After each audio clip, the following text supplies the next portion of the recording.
Now the branches of the cords. The lateral cord of brachial plexus gives a small branch which is the lateral pectoral nerve, which is not seen in this specimen. Next is the musculocutaneous nerve, and last one is the lateral root of median nerve. The medial cord of brachial plexus gives 5 branches. Not all of them are seen in this specimen.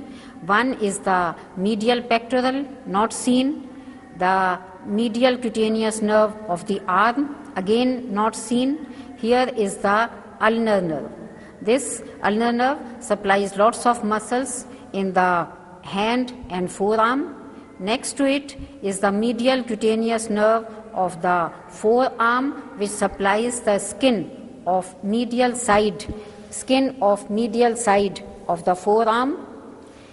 The last is the medial root of the median nerve.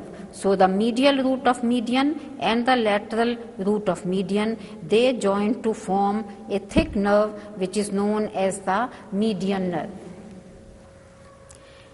The musculocutaneous nerve. The musculocutaneous nerve is a branch of the lateral cord of brachial plexus. It gives a branch to the small coracobrachialis muscle, then it passes through the coracobrachialis muscle and lies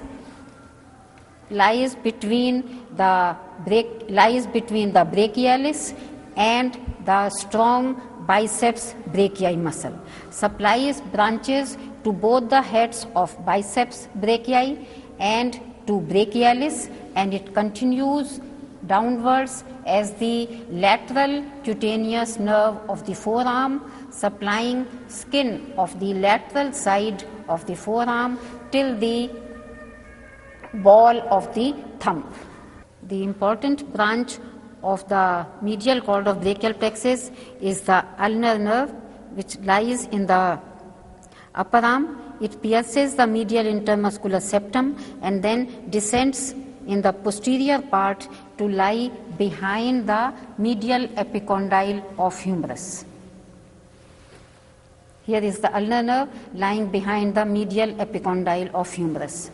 The branches of the posterior cord, which is the thickest cord of the brachial plexus, are the upper and lower subscapular nerves, which supply the subscapularis muscle, the thoracodorsal nerve, and the important one is the axillary nerve. The axillary nerve is one of the terminal branches of the posterior cord of brachial plexus.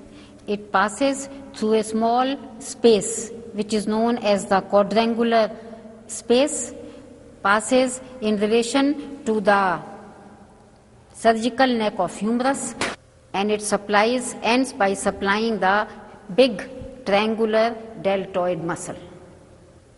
The biggest branch of the posterior cord of brachial plexus is the radial nerve.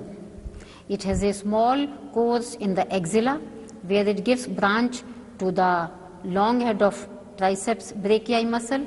Then it passes through the radial sulcus of humerus and is seen in the lower lateral part of the upper arm.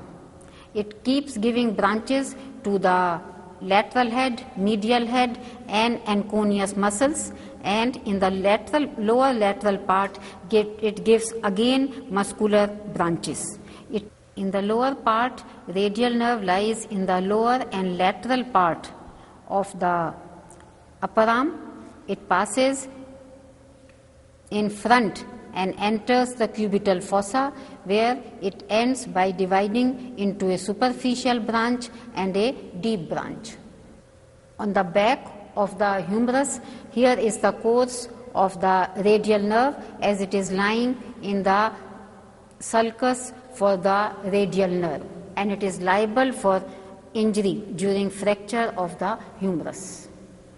The radial nerve can be marked on the back of the humerus as it is lying in the radial sulcus, and it enters the lower part of the arm. and this radial nerve is in close contact with the bone and is liable for injury during the fracture of this part of the bone.